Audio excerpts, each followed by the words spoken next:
हरिओम. लाओत्सेचा ताओबोध योगदास श्री जयगणेश जोशी यांचे प्रवचन. The four eternal models.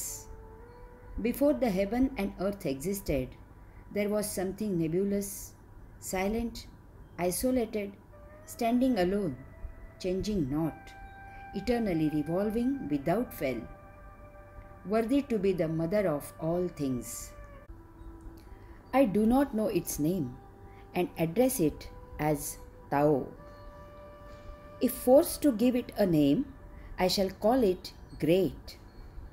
Being great implies reaching out in space. Reaching out in space implies far reaching. Far reaching implies reversion to the original point. 4 सनातन आदर्श.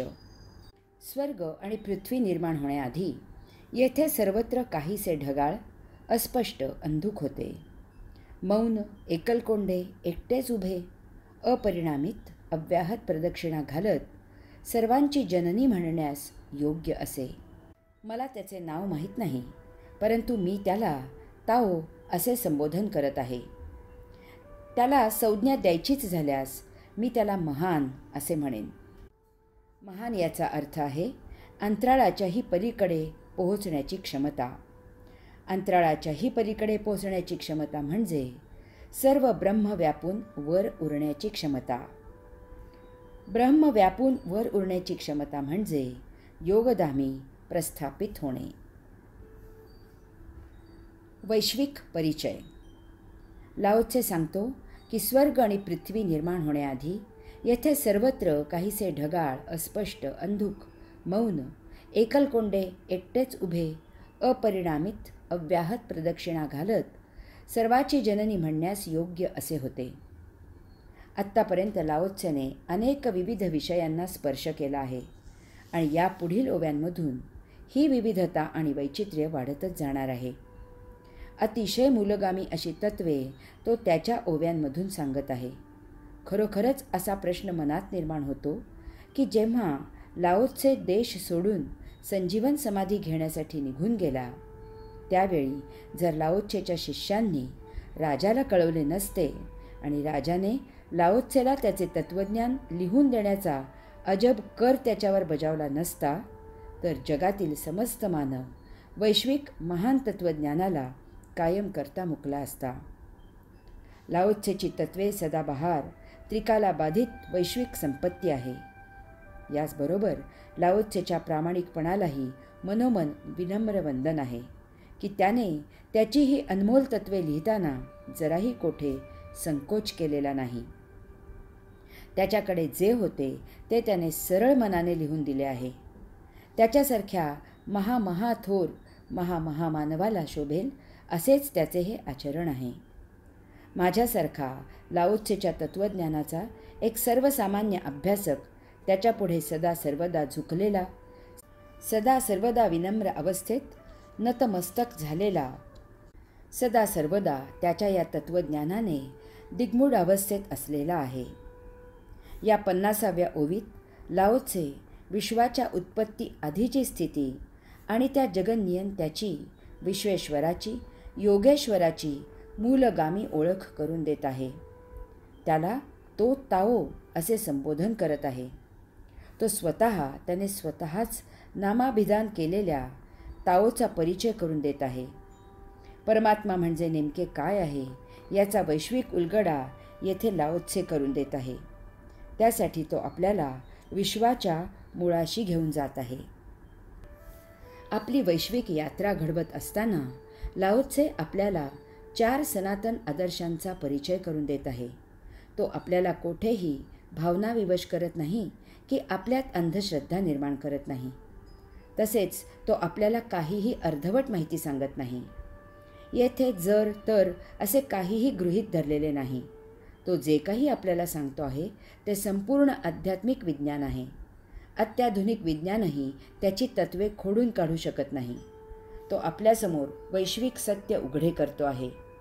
त्याच्या त्या अनमोल खजिन्यातून तो आपल्यासमोर अशी काही तत्त्वे उलगडवून दाखवतो की ते पाहून आपण दिग्मूढ होतो. हे करताना त्याने त्याचा तो अनमोल खजिना पूर्ण रिकामा केला असावा असेच आपले मत होते. त्याने देश सोडताना अतिप्रामाणिकपणे त्याच्यावर बजावण्यात आलेला जो अजब कर भरला आहे आणि अखिल मानवजातीवर त्याने ते महान उपकार केले आहेत. वैश्विक मूलभूत स्थिती. लाओ त्से म्हणतो की स्वर्ग आणि पृथ्वी निर्माण होण्याआधी येथे सर्वत्र काहीसे ढगाळ, अस्पष्ट, अंधुक होते. लाओ त्सेच्या मताप्रमाणे विश्व निर्माण होण्याआधी येथे सर्वत्र ज्या स्थितीला आपण ब्रह्म असे म्हणतो त्यामध्ये एक काहीसे ढगाळ, अस्पष्ट, अंधुक असे वातावरण होते. येथे सर्वत्र बाष्प होते. येथे सर्वत्र आर्द्रता होती. वैश्विक अंतराळातील वातावरणाची ही मूलभूत स्थिती होती असे लाओ त्से सांगत आहे. यामधून लाओ त्से अनेकविध गोष्टी ध्वनित करत आहे. आपण असे मानतो की विश्वातील पहिला जीव पाण्यात निर्माण झाला. आपण परमात्म्याचा पहिला अवतार मत्स्य मानलेला आहे. या विचाराला लाओ त्से येथे पुष्टी देत आहे. विश्वातील जीवसृष्टीची पहिली उत्क्रांती पाण्यात झाली. आपणही प्रथम उत्क्रांती जशी सागरात झाली असे मानतो ती तशी हवेतही झाली आहे आणि तरीही ती पाण्यातच झाली आहे.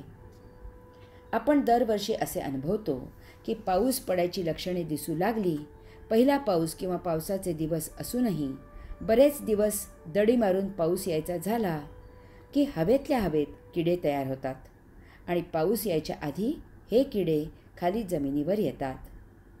दिवा लावलेला असला तर त्यावर झेपावतात. यांचे आयुष्य अति अल्पकाळ असते. त्याच पावसात ते मरूनही जातात. रस्त्यात मरून पडलेल्या अशा किड्यांची पखरण झालेली दिसते. दुचाकी चालवणाऱ्यांच्या हे किडे डोळ्यातही जातात. याचा अर्थ किडे जन्माला येण्यासाठी लागणारी पंचमहातत्वे वातावरणात अस्तित्वात आहेत, उपलब्ध आहेत. ही किमया त्या वातावरणात आहे. वातावरणात पृथ्वी, आप, तेज, वायू, आकाश असे सर्व काही आहे. यात संदेह घ्यायचे कारणच नाही. जर आपण पृथ्वीचे बाहेर अंतराळात गेलो तर सर्व ग्रह गोलतारे हे अंतराळातच आहेत. आपली पृथ्वी काही याला अपवाद नाही. ती अंतराळातच आहे. तिच्यातील पंचमहातत्वे अंतराळातच आहेत. या अंतराळातील पंचमहातत्वांना प्रवाहित होत असलेल्या वातावरणाने घेरले. प्रवाहित असलेल्या पाण्यात भोवरा तयार होतो त्याप्रमाणे होऊन त्या योगे अंतराळात छोटे आकाश तयार झाले आणि त्यात ही पंचमहातत्वे अडकून फेरे घेऊ लागली. श्री समर्थांनी घटाकाश, मठाकाश, महदाकाश, चिदाकाश सांगितली आहेतच. अशी जेथे जेथे स्थिती निर्माण झाली तेथे तेथे पृथ्वीसारखे ग्रह निर्माण होऊन जीवसृष्टी निर्माण झाली आणि उत्क्रांत पावली. या अशा पृथ्वीवर त्यातील आर्द्रता, बाष्प खाली झोकून झोकून घट्ट झाले. त्यातील जडत्वामुळे तेथे जमीन तयार झाली. त्यावर बाष्प पडून पडून ते प्रवाहित झाले आणि त्या योगे नद्या, जलाशय तयार झाले. त्यामुळे पृथ्वीवर 75% पाणी आणि फक्त 25% जमीन आहे. त्यातही पाणी प्रवाहित होऊन जमीन गिळंकृत करते. आपल्या ऋषींनी हजारो वर्षांपूर्वी सांगितल्याप्रमाणे येथे महाप्रलय होतो. सुनामी येतात आणि जमीन पादाक्रांत करतात. कारण मूलतः येथे सर्वत्र आर्द्रता, बाष्प, पाणी आहे. हरि ओम.